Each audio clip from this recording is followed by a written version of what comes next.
हरि अनंत हरि कथा अनंत हरिवंश पुराण कथा विष्णु पर्व 32वां अध्याय जीवन निर्बंध।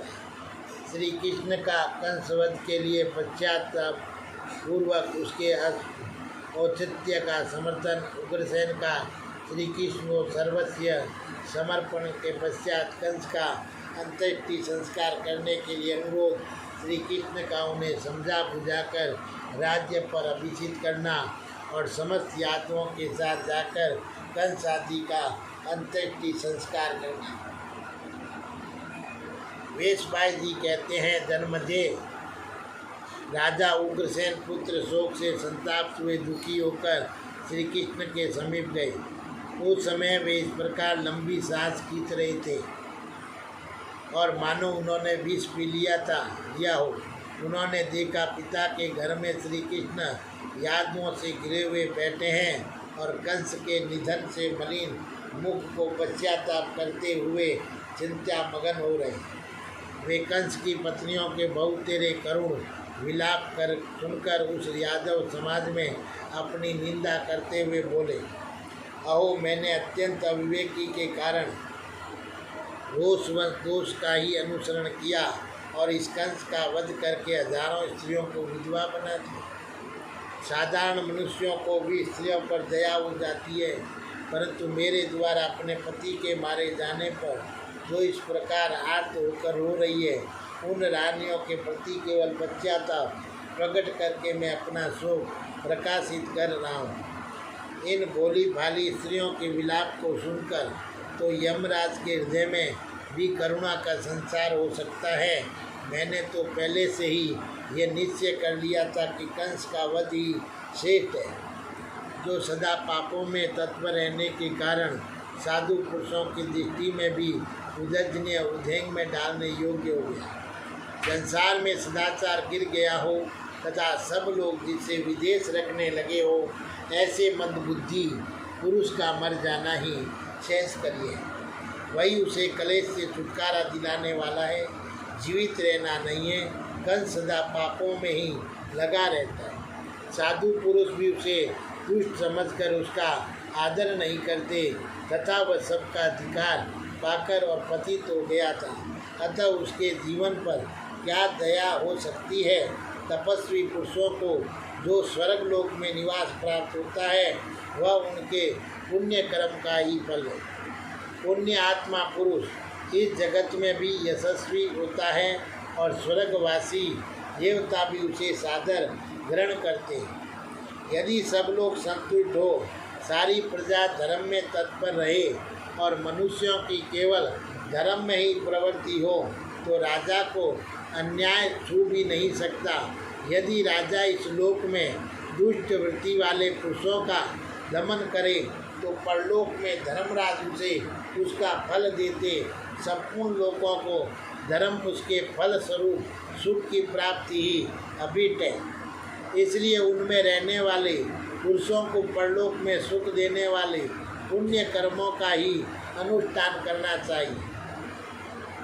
देवता धर्मपरायण मनुष्यों की विशेष रूप से रक्षा करते हैं, क्योंकि लोक में अधिकतर पाप कर्म करने वाले ही सुलभ होते हैं।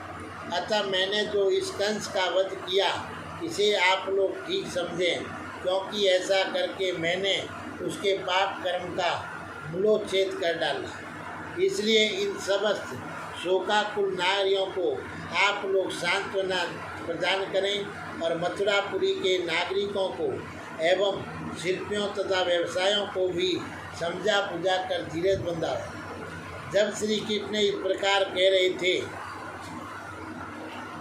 उसी समय राजा उग्रसेन अपना मुंह नीचे किए हुए कुछ यादवों को साथ ले और उस घर में प्रविष्ट हुए। वे मन ही मन अपने पुत्र कंस के अपराध से डरे हुए थे और उन्होंने उस यादव सभा में कमल नयन भगवान श्री कृष्ण से आंसू भरी दीन गद तथा लड़खड़ाती हुई वाणी में इस प्रकार कहा, श्री कृष्ण, तुमने मेरे पुत्र से उसके अपराध का बदला ले लिया और अपने उस शत्रु को क्रोधपूर्वक यमलोक पहुंचा दिया। धर्म के अनुसार कीर्ति प्राप्त कर ली और भूमंडल में अपने नाम का डंका पीट दिया। सत्पुरुषों के हृदय में अपनी महत्ता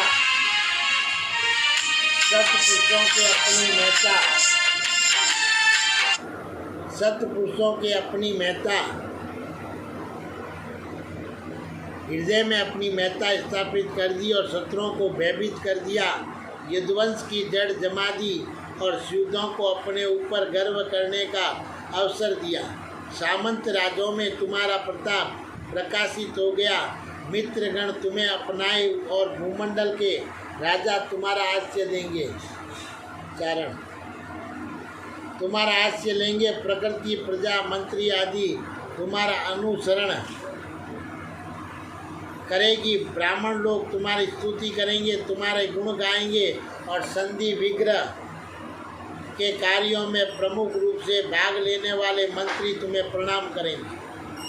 श्री कृष्ण हाथी घोड़े रथ और पैदल सैनिकों से भरी हुई कंस की अक्षय सेना ग्रहण करो। श्री कृष्ण जो कुछ भी धन धान्य रत्न और वस्त्र आदि कंस के अधिकार में थे उन सब को तुम्हारा आदमी संभाल ले। स्त्रियाँ स्वर्ण वाहन तथा अन्य जो कुछ भी धन रक्त आदि है उन पर भी वे अधिकार कर लें। यदुवंशियों के शत्रुओं का संहार करने वाले यदुनंदन श्री कृष्ण जब इस प्रकार अप्राप्त वस्तु की प्राप्ति रूप योग संपन्न हो गया, विग्रह की समाप्ति हो गई, इस पृथ्वी पर तुम्हारा पूर्ण रूप से अधिकार हो गया, तब हम सभी यादव की गति और अगति एकमात्र तुम ही हो। वीर हम दीन जन तुम्हारे सामने जो कुछ कह रहे हैं हमारी ये प्रार्थना स्वीकार करो। गोविंद, ये पाप कर्म कंस तुम्हारे कोप से दुग्ध हो गया। हम चाहते हैं कि तुम्हारी ही कृपा से हम इसका प्रेत कार्य संपन्न कर दिया जाए। उस मरे हुए नरेश का औद्रोदेहिक संस्कार पूर्ण करके मैं अपनी पत्नी और पुत्र बंधुओं को साथ ले वन में मृगों के साथ विचरूंगा। श्री कृष्ण कहते हैं कि मरे हुए मनुष्यों का प्रेत संस्कार मात्र कर देने से उसके बांधवों का कर्तव्य पूरा हो जाता है और फिर वे उसके लौकिक ऋण से उऋण हो जाते हैं। अतः मैं चिंता स्थान पर विधि पूर्वक कंस का अंतिम अग्नि संस्कार करके उसको जलांजलि मात्र देकर उसके ऋण से उऋण हो जाऊँ। यही मेरी इच्छा है। श्री कृष्ण, यही तुमसे मेरा निवेदन है कि इस विषय में मुझ पर अपना स्नेह भाव प्रकट करो। सुना है चिता पर अंतिम संस्कार कर देने से बेचारा मृतक प्राणी उत्तम गति प्राप्त कर लेता है। उग्रसेन का ये वचन सुनकर श्री कृष्ण को बड़ा आश्चर्य हुआ। उन्होंने सांत्वना पूर्वक उग्रसेन को समझाते हुए और उनकी बात का इस प्रकार उत्तर दिया। तात, आपने ये जो कुछ कहा है वह सब इस समय के अनुरूप है। राज सिंह, आपकी बात आपके उत्तम आचार विचार और श्रेष्ठ कुल के अनुरूप है और जो बात बीत गई वह वैसी ही होने वाली थी। देव के उस विधान को लांघना किसी के लिए भी दुष्कर था। फिर भी उससे प्रभावित होकर जो आप ऐसी बातें कह रहे हैं इससे मुझे दुख हुआ। कंस मर जाने पर भी मेरे द्वारा राजोचित सत्कार प्राप्त करेगा, इस बात के लिए मैं आपको विश्वास दिलाता हूँ। तात, आपका महान कुल में जन्म हुआ है, आपने वेदों का ज्ञान प्राप्त किया है, फिर आप कैसे नहीं समझ पा रहे हैं कि नियति देव के विधान का उल्लंघन करना बहुत ही कठिन है और पृथ्वीनाथ स्थावर और जंगम सभी प्राणियों के पूर्व जन्मों में किए हुए कर्म समय से परिपक्व होते हुए और उन्हें शुभाशुभ फल की प्राप्ति कराते हैं। तात, निरवशेष जो वेद शास्त्रों के विधान धनवान दाता प्रिय दर्शन सुंदर ब्राह्मण भक्त नीति संपन्न दिनों पर अनुग्रह करने वाले लोकपालों के समान यशस्वी और महेंद्र तुल्य पराक्रमी राजा है, उन्हें भी काल उठा ले जाता है। और जो धर्मात्मा संपूर्ण भावों के ज्ञाता प्रजा पालन में तत्पर और क्षत्रिय धर्मपरायण और जितेंद्र थे वे भी काल के गाल में चले गए। स्वयं अपना किया हुआ जो शुभ या अशुभ कर्म है वही समय आने पर समस्त देहधारियों के समक्ष सुख दुख के रूप में दिखाई देता है। ये भगवान की अदृश्य रूप से रहने वाली माया ही है जिसे ये जगत मोहित हो जाता है और उसके स्वरूप को जानना देवताओं के लिए भी अत्यंत कठिन है। वास्तव में सुख और दुख की प्राप्ति में कर्म कारण है। मनुष्य जो चिंतित एवं व्यतीत होता है वह माया जनित मोह ही है। कंस अपने पूर्व कर्मों से प्रेरित होकर ही काल के द्वारा मारा गया है। मैं उसमें कारण नहीं हूँ, काल और कर्म ही कारण है। दात सारा चराचर जगत सूर्य और सोम में अग्नि पोषात्मक है और वह काल से मृत्यु को प्राप्त होकर फिर काल से ही जन्म ग्रहण करता है। काल ही समस्त प्राणियों के निग्रह और अनुग्रह में तत्पर है, इसलिए संपूर्ण भूत काल के ही अधीन है। नरेश्वर, आपका पुत्र अपने ही दोषों से जगत हुआ है, उसकी मृत्यु का कारण मैं नहीं काल है, अथवा मैं इसमें निमित्त कारण हो सकता हूँ, इसमें संशय नहीं, क्योंकि दूसरे निमित्तों का सहारा लेने वाला काल अकेला ही क्या करेगा। राजन, काल सबसे अधिक बलवान है और काल से परे जो मोक्ष रूपा गति है वह दुर्विज्ञ है। उसे पर और अपर पुरुष और प्रकृति के अंतर को जानने वाले समदर्शी पुरुष ही प्राप्त होते हैं। वही काल की परम गति है जिससे सब कुछ काल के अधीन प्रतीत होता है। तात, अब मैं जो कुछ कहता हूँ मेरे बताए उस कार्य को आप करें।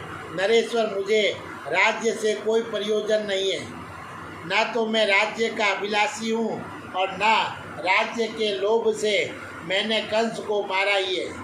मैंने तो केवल लोकहित के लिए और कीर्ति के लिए भाई सहित तुम्हारा पुत्र को मार गिराया है। जो इस कुल का विकृत सड़ा हुआ अंग था, मैं वही वनेश्वर होकर गोपों के साथ गोओं के बीच प्रसन्नतापूर्वक विचरूंगा। जैसे इच्छानुसार विचरने वाला हाथी वन में स्वच्छंद घूमता है, मैं सत्य की शपथ रख खाकर और इन बातों को 100 बार दोहरा कर आपसे कहता हूँ, मुझे राज्य से कोई काम नहीं है। आप इसका विज्ञापन कर दीजिए।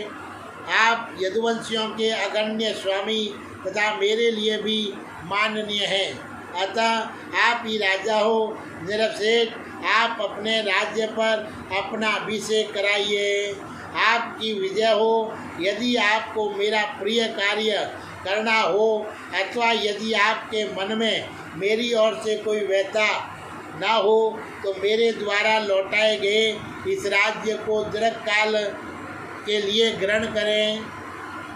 वेशभाई जी कहते हैं, जन्मजय श्री कृष्ण की ये बात सुनकर उग्रसेन ने कोई उत्तर नहीं दिया। वे लज्जित होकर सिर झुकाए चुपचाप खड़े रह गए। उस समय धर्म के ज्ञाता गोविंद ने राजा उग्रसेन को यादवों के राज्य पर अभिषिक्त कर दिया। सिर पर मुकुट बांधे महातेजस्वी श्रीमान राजा उग्रसेन ने श्री कृष्ण के साथ रहकर कंस का अंत्येष्टि संस्कार किया। श्री कृष्ण के आदेश से समस्त मुख्य यादवों ने मथुरापुरी के राजमार्ग पर राजा उग्रसेन का उसी प्रकार अनुसरण किया था जैसे देवता देवराज इंद्र का अनुगमन करते हैं। और जब राजा विति और सूर्य उदय हुआ उस समय सेठ यादवों ने मिलकर कंस के अंत्येष्टि संस्कार की तैयारी की और उन सब ने कंस की शरीर को स्वीका में रखकर कर्म से अंत्येष्टि कर्म के विधान से उसका दाह संस्कार किया।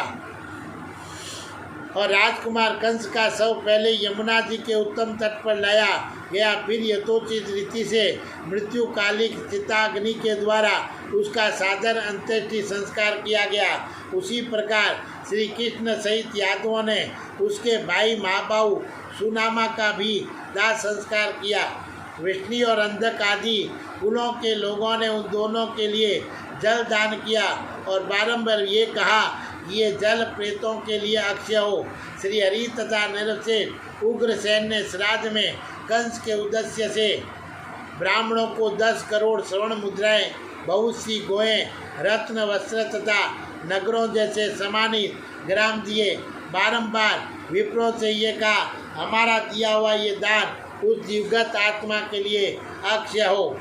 और इस प्रकार कंस और सुदामा के लिए जल दान करके दीनसित यादव राजा उग्रसेन को आगे किए मथुरापुरी में प्रविष्ट हुए। बोलिए श्री कृष्ण भगवान की जय।